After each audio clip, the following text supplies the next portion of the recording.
Hello and welcome to Andy's Cornish Creations. In this video I'm going to be making a pendant, and then at the end, if you stick around, I'm going to be making the jig that I'm using here to make the pendant.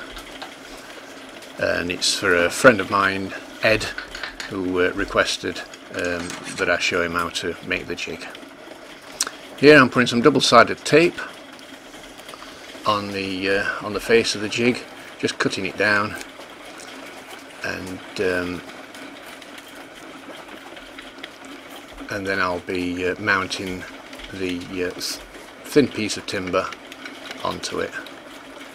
The timber I tend to keep them about 7-8 mil thick, about 1/4 of an inch. But you can make them little chunky ones, or you can make them very, very thin.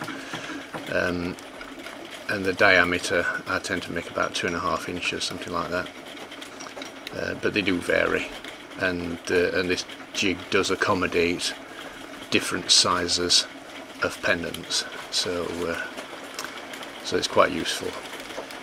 I don't fully rely on the double-sided tape, so here I'm putting a bit of hot glue at the back just to make sure it holds nice and firm.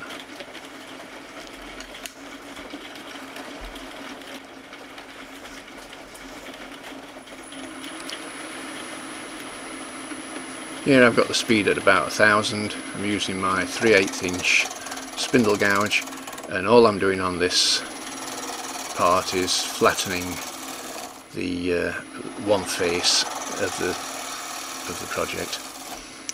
And that's so I can, what I need to do with this is to flatten it, and well, I say flatten it, I'm going to put a slight convex curve on it, so I'm just creating that now. I'm not going to turn it to round just yet, but I'm putting a finish on this face, so I'll put this slight curve on it and then I'll sand it up.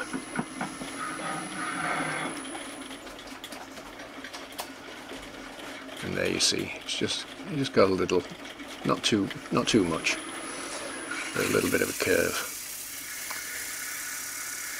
Start off with some 120 grit sandpaper and finish up. I think this is a 600. And get a nice finish. This is a piece of Padouk, and it does finish really nicely. I've got some sanding sealer here, and once that's on it, it has a really nice shine on there.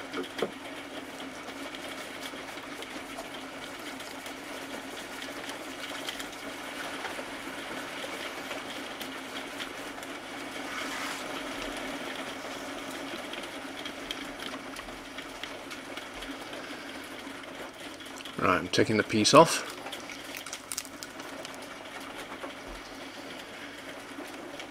And you can see it's a lovely finish.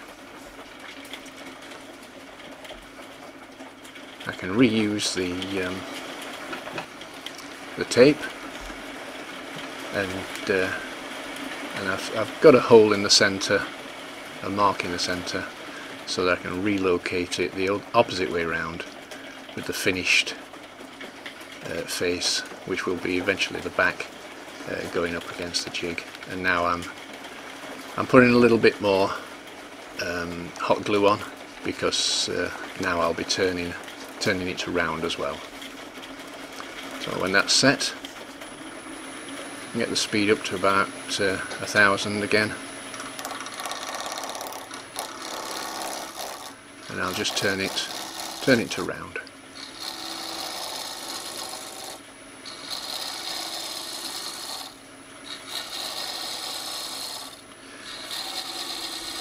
I do try to keep tailstock support as long as possible, especially when doing this bit, because it's quite a lot of pressure on it with those corners hitting the chisel. But once it's turned around, you don't really need the tailstock support. But I'm just going to start to round it off a little bit.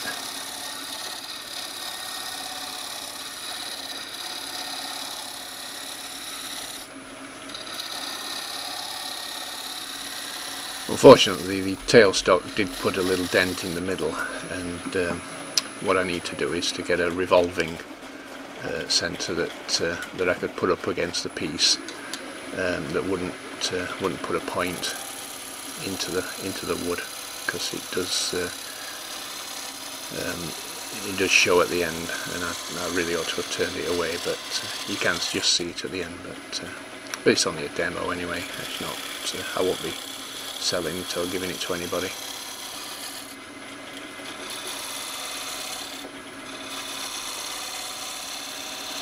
So I'm just going around the back there and just rounding off the back, and still get to it and finish it off.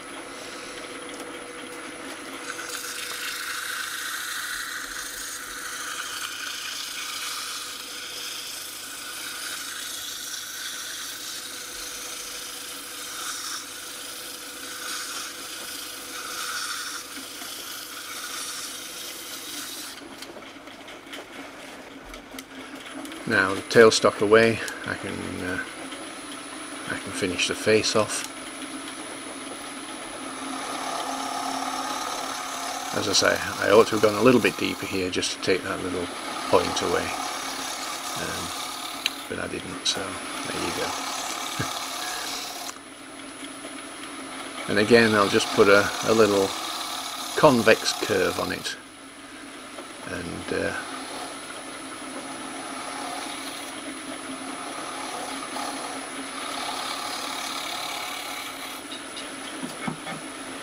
then it's back to sanding again. I'm just showing there, just that little bit of a curve.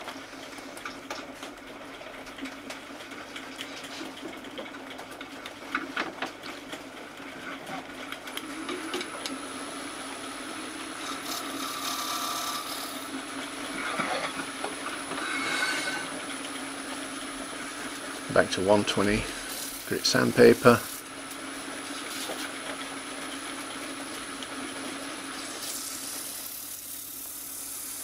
And through the grits until it's nice and smooth.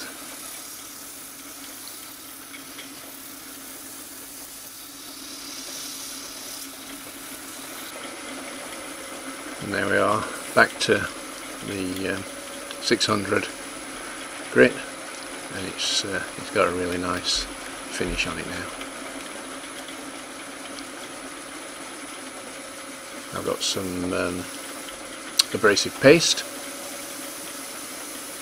because this needs to be finished off before doing the hole for the cord. So I'm going turn the speed up a bit, and probably about 1500, 1700, something like that, to work that abrasive paste in. Get a clean cloth and remove the excess paste.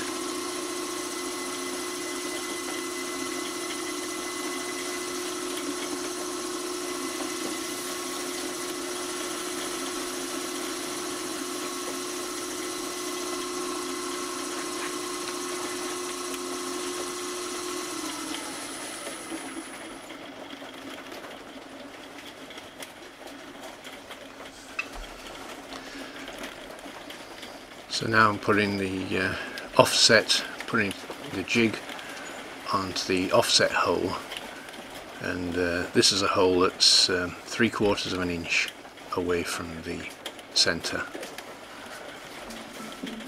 And as soon as you start spinning, you can see where it looks as though you can't tell, but you can see where the centre of the hole is going to be. So I like to put a little mark on with a pen, just to see where the hole is going to finish up. And there you see it's a nice distance away from the edge, not too close, and again, but not too far into the centre. So I think we'll go with that. Here I've got a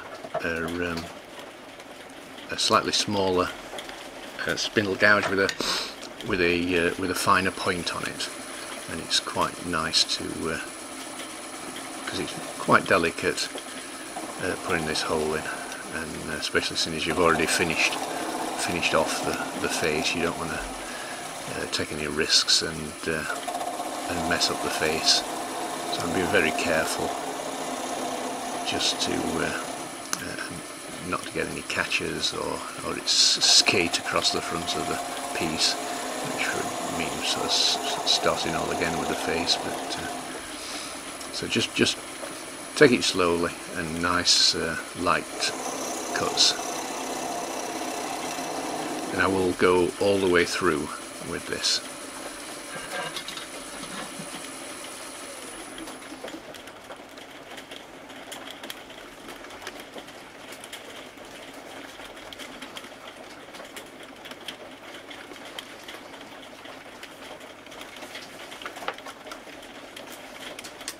Here I've got a little, it's about a 1/4 inch wide, round-nosed scraper. It's quite nice for going. I can go through fairly square, and it leaves a nice finish on it, and I can just round off that face so it's not too sharp, but without going too much into the face. So just round it off a little bit, and then go square all the way through, and hopefully it leaves it nice at the back as well, and no sort of chattering. And that's it. A little bit of sanding. It's a bit awkward to get the sandpaper in, but then it's only a small area, so it doesn't take much doing. I tend to just roll it up to a little point.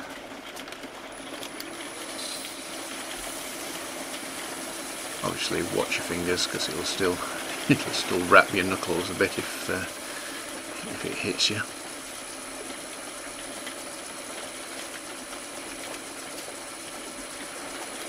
And just go. I think I only started off with a 180, and then did a 320 grit sandpaper. And you can see it's even at that. It's got quite a nice shine on it without even putting in the extra abrasives or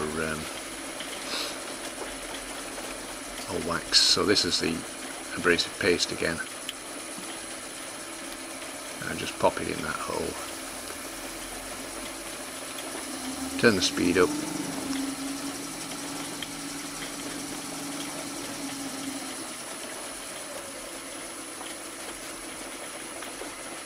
And there you see it's got a nice shine inside there.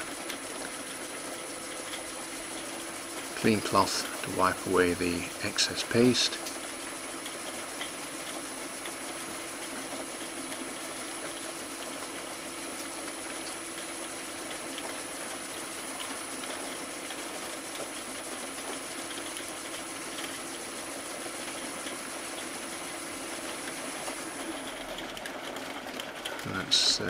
And that's got a lovely shine. At this point you'd probably put some wax on, or microcrystalline wax, or anything, and but it's got a really nice shine on, so I'm just leaving it as it is. You've got to be a little bit careful taking it off, because the hot glue really does stick it well. So I've got a little bit of methylated spirits, and just put a bit on with the brush onto the hot glue, and it just helps to release it a little bit.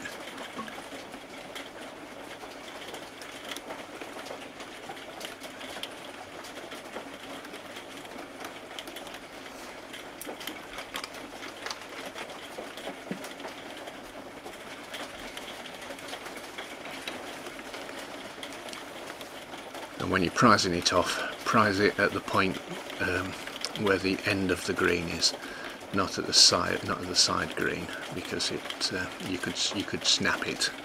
So prize it off at along the end grain, and there you see it comes off quite easily. The white spirit does just help it to release. So again, I get the methylated spirit. Sorry. Again, I'll get the meths and just wipe the back, just to clean any glue from the from the sticky tape or the hot glue.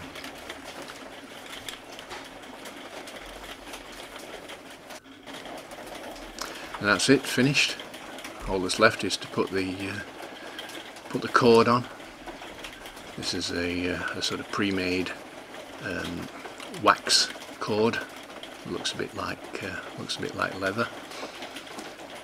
So through from the back to the front, and then bring the ends in and pull them through the loop, and it leaves it nice at the front.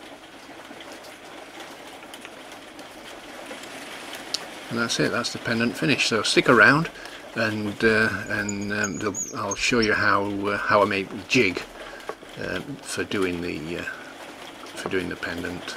It's quite simple, and it's worth having a go because they're great fun to make. One of my YouTube friends, Ed, has asked me to show him how I make the pendant making jig. So it's a jig that has a hole in the centre for doing the round of the pendant, and then it has an offset hole for doing the offset hole in the pendant. And you'll understand how it works when I demonstrate it later. But it's a really simple jig to make. It's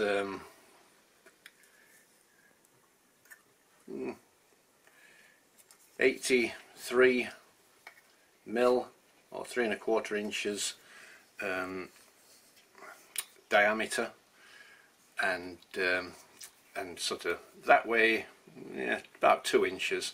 But you could make it a little bit longer. It really doesn't matter. If you make it a bit longer and you do need to change anything, you've got a bit more room to cut it back, or to reshape it to however you want it. But basically all we're going to do is get a piece of wood, and I've got a piece here which is I think it's a piece of hazel. It's just a piece of log, and I've marked it in the centre, and I've marked it, you see there, 1/2 inch to one side, or 12.5 mil to one side, and that's going to be the offset hole. So I'm going to make a new jig out of this, just to show Ed how to do it. And you can use any wood for this. You can use a bit of pine. I'm using it end grain because I think it's stronger that way. If the grain goes the other way around, there's a chance of that part snapping off. Very little, because there's not a lot of, you're not putting a lot of tension on the with a very small pendant. It's not like turning a bowl or anything. But yeah, that's it. So that's what I've got. I'm going to drill a hole in here, and I'll show you the process of doing that in a second. Okay, I've got my record power 2-inch chuck in there with a worm screw fixed into it. Now this part of it will depend on what setup you've got. If you've got a larger chuck with a larger worm screw, what you need to do is to measure. What I tend to do is I measure down there, and that's 8 mil, and I'll drill the hole 8 mil so that I've got these teeth going into the wood nicely. On this one that I'm using, it is 6 mil, so I'll be drilling a 6 mil hole in. But obviously if you're using one of these larger worm screws, then drill a larger hole. So I need a 6 mil drill bit,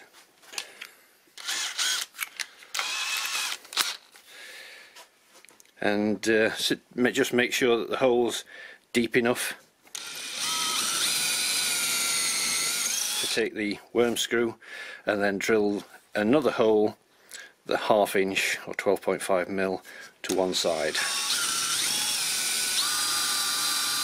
Try and keep it nice and straight.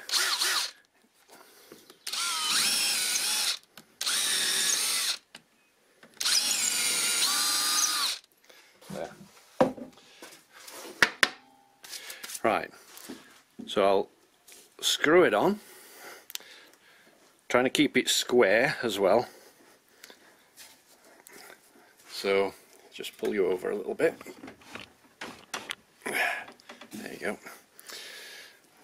Screw it right up to the jaws.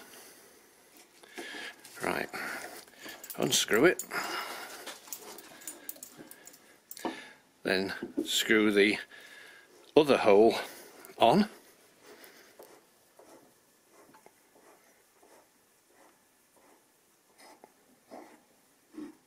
You can see how it's offset now. Unscrew that one. And the idea of that is so that you can run a little bit of CA glue into these holes.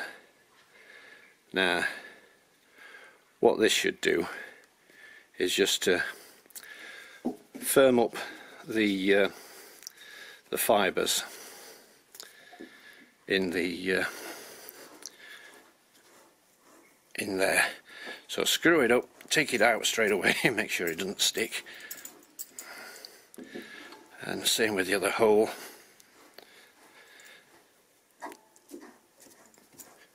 That should make sure that there's no big blobs down the holes. And then we'll put a little bit of activator into those holes so that the CA sets. And that should have just firmed up the fibres in the holes, helps to make it last a bit longer.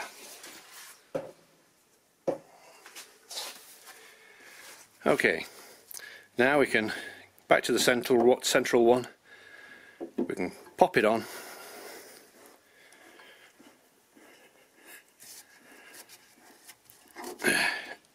Nice and tight. I'll still pull up some tailstock support.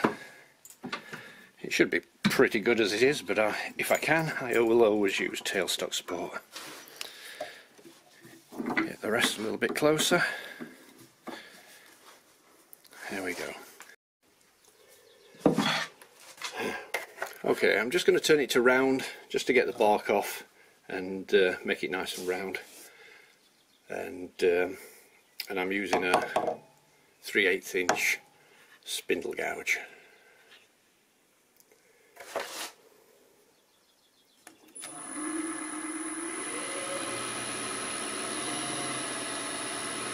Speed's 1000.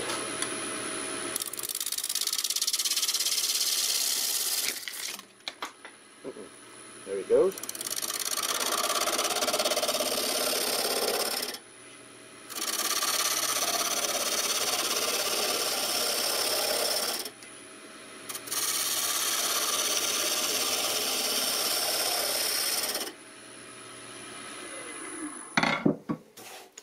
That was nice and easy. That came off in one piece, just about. Right. If we come up about 1 inch from the bottom, and then we'll shape it in, and the diameter at this end is just over 1.5 inches or 40 mil here, and I'm going to make this one a little bit longer, so I'm just going to square it up here. It doesn't matter about that length so much, so I'll square it up there, and I'll just taper from here, and I'll put a little down to there. I'll keep that the same diameter and then taper it up, if you see what I mean, up to there, like so, a bit like that. Yep. So I'll square the end up first, and I'll just use a parting tool.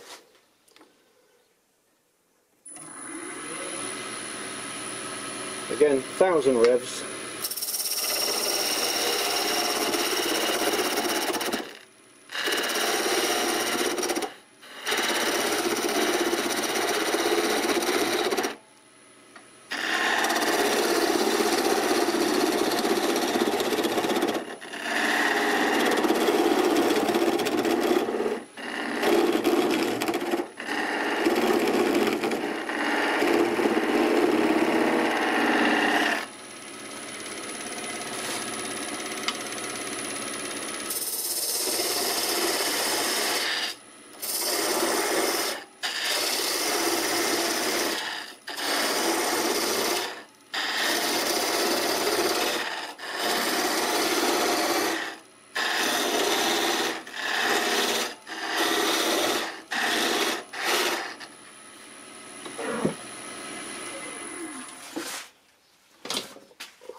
Here I'll set my calipers to that 40mm diameter,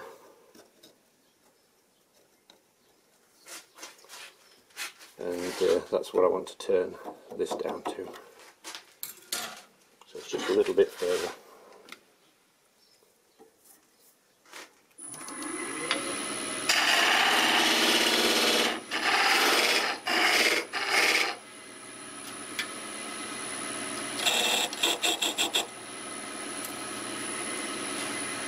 That's nearly there, so back to the spindle gouge.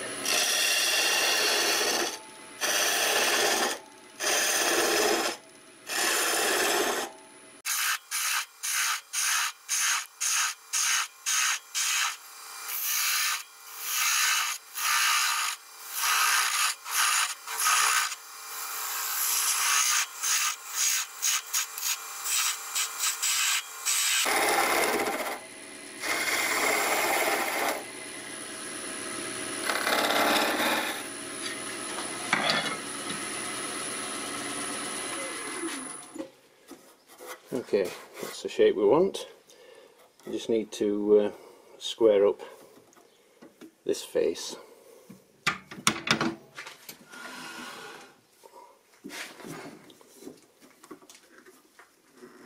A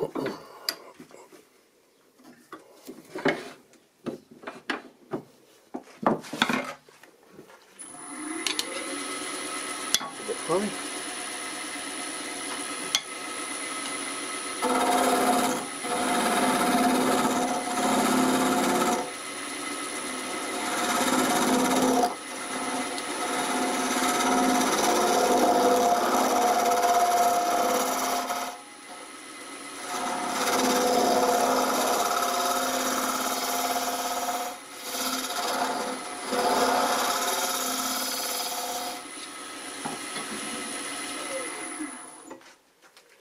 And if anything, we want it to be slightly concave, which is what it is.